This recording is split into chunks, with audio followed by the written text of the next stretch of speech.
Hello, hater. A celebrator sipping Dom. I'll lock you in the elevator with Solange. Hello and welcome back to Statistics TV. It's your boy DJ T-Cell, and today we are back for another review on CellReviews, where Time to Be Alive. Ras Kass has actually released a brand new project to add on to an existing project that he made in 1996, his debut album called Soul on Ice. Now in 2019, he released Soul on Ice 2. For those that don't know who Ras Kass is, he is from the West Coast. He is from Carson, California. You may listen to him and believe, you may not think that he's from the West Coast. You may believe he's from the East. That's because his music actually sounds a lot like the East Coast type of music. Also, extra information, he's also part of the group called the Four Horsemen, which includes members such as Corrupt, Cannabis, and Killer P, who was also known as Killer Priest. And they are really well respected in the hip-hop game. After the release of Soul on Ice, he got on to release the Re-Assassination in 2 years later. But Soul on Ice being his most critically acclaimed albums, well rated for how he deconstructs the social narratives back then, how he introduced his philosophical ideas. On Soul on Ice 2, it actually continued with the mantra left on Soul on Ice 1. It deconstructed the social politics of today. He also gave a light-hearted commentary of the newer artist. Grammy speech was him playing the role of making a Grammy speech that he will never make. Self-admittedly, I'm not saying that. This is actually what he said on the track, because he actually believes he is not going to get a Grammy, even though he is the most lyrical lyricist out there. He claims this, he makes this claim, and he makes such funny lines such as the ghostwriters are out, you better call the Ghostbusters. I'm paraphrasing, but lines like that really cracked me up. He really continued this lightheartedness in the trap part 1 and part 2. I really enjoyed, and I thought it was very, very creative. Part 1 was gangsters of the 80s and part 2 was gangsters of today, which kind of gives you the idea that in the 80s they were not really faking it, they were really about that life. And nowadays you don't really know whether they're faking or not, which he kind of, well, to me, after hearing this album, he kind of suggests that this is actually a very dangerous narrative to go down, because a lot of people are going to mimic that lifestyle. They're not gonna see how bad it actually is in comparison to back then when that lifestyle was being highlighted by the NWA, who actually started off with gangster rap. When that was being highlighted, it wasn't actually glorified, but it was to bring awareness to the problem that was facing a lot of these rappers that they couldn't get to talk about. I forgot to mention earlier, this album is also a very good opportunity for you to see the evolution of Ras Kass and how his mentality has evolved. I say this because the love songs on this is a bit different to that of Soul on Ice, the first one. I don't know why. Maybe I'm being cynical. I kind of got the feeling that he was joking and he wasn't actually taking it seriously. He probably would still have, that was probably the only part of him that hasn't changed. Nonetheless though, I still feel like he made this track in homage to LL Cool J for actually birthing a style of hip-hop. And just like he deconstructed social politics in 1996, he has continued to do that right here. He weighs in on a lot of social issues such as white supremacy with White Power and Midnight Sun. These tracks done a good job of continuing on the story of Nature of Threat, where instrumentally enough, White Power actually has the same instrumental. If you listen out carefully, it still has the same instrumental as Nature of Threat in the first part of Soul on Ice. He also, we can also see a bit of growth here in his mentality, in his mindset, because it's sort of White Power the same way he started off Nature of Threat. But it's different. He was more on the side of educating on what White Power actually is.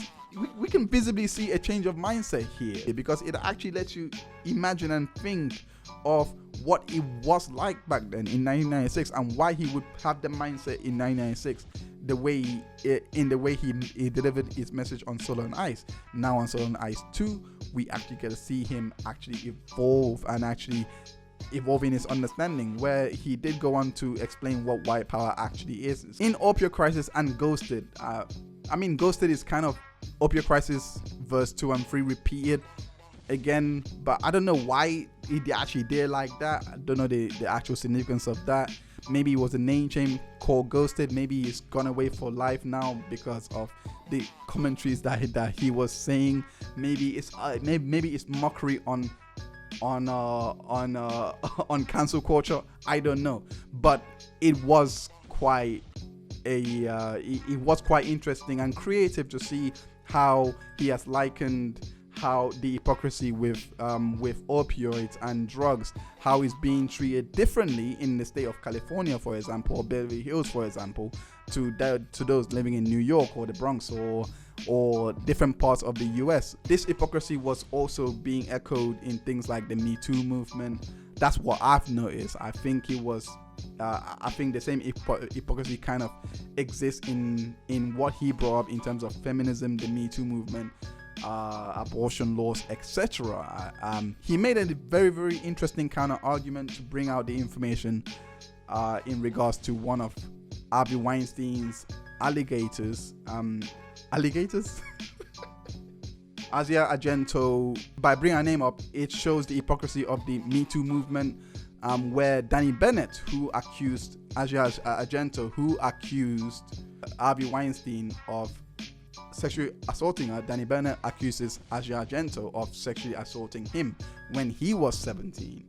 And obviously, in the state of California, where the case actually happened, he's a minor. So this was very, very serious for Asia Argento. And Asia Argento allegedly paid off Danny Bennett at the sum of $380,000 at the time. And now he's come out to actually speak out in regards to the whole thing and say that he was being sexually assaulted by Asia herself. Nonetheless, the hypocrisy was not based on the allegation itself. It was the response to the allegation, where where members of the Me Too movement were very hesitant in believing Danny Bennett, because Asia Argento was the face of the Me Too movement in 2018.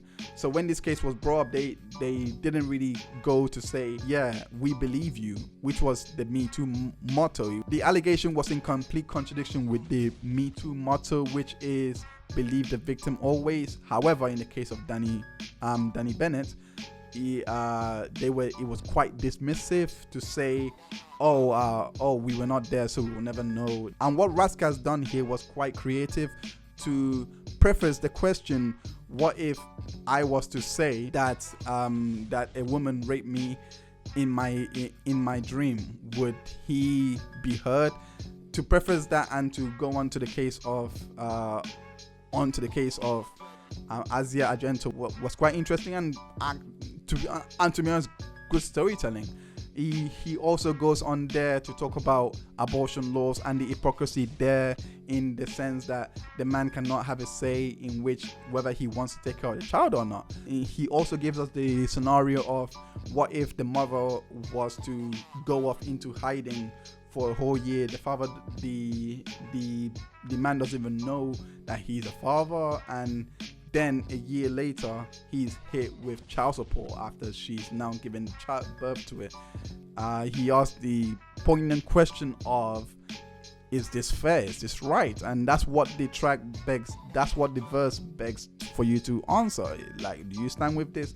And I will speak candidly on this topic. I can see why this would be something that you would take much into consideration, because you do have some men out there that absolve themselves of any responsibility of any child that is theirs. However, the same concept has to be flipped in terms of rape cases. Yeah, some men may absolve their responsibilities and but the track begs us to ask, would all men actually absolve their responsibilities knowing that they've gotten a woman pregnant and just leave her be? And depending on your answer to that, whether it be yes or no, it does actually beg to ask the question, well, based on what he was talking about earlier in terms of rape allegations or sexual assault allegations, some women do lie about these things. Some women do make false rape claims or false sexual assault claims. But does this encompass all women to do it? Does that mean that we shouldn't believe them now because of one woman who has lied about a certain case? I think the question that track alone gets you to think about, it's remarkable for a track to be that rich in lyrical content, to be that rich in the message that he brings across. And like I said, his method of delivery on this album is a lot different from the method of delivery in Soul on Ice Part 1. I felt like he was a lot more aggressive with that delivery. On this delivery, it's just getting you to think. It's just thought-provoking. It's just ensuring that you leave the album more informed. It just seems to me that this album as a whole is just literally trying to tell us that we should be wiser with our choices, especially when it comes to how we view another race, how we view how we view other races in comparison to us, in comparison to whatever race we are, that we should actually take care of that. And also how we approach art, how we view artists, and we should take a more informed look about hip-hop, not necessarily from the standpoint of the artists that are creating it now, but from the standpoint of the message that they're coming from. That, with that being said, though, I did have a bit of swipes with the album. Not every work is perfect, but there we go. Art is art. It is very subjective. Thank you so much for checking out this review. I'm curious to know your thoughts. What did you think about this album? Did you love it? Did you hate it? Is Ras Kass gonna go on top? Like it, share it. Let your grandma know. Let your enemy know. Let everyone know about this review.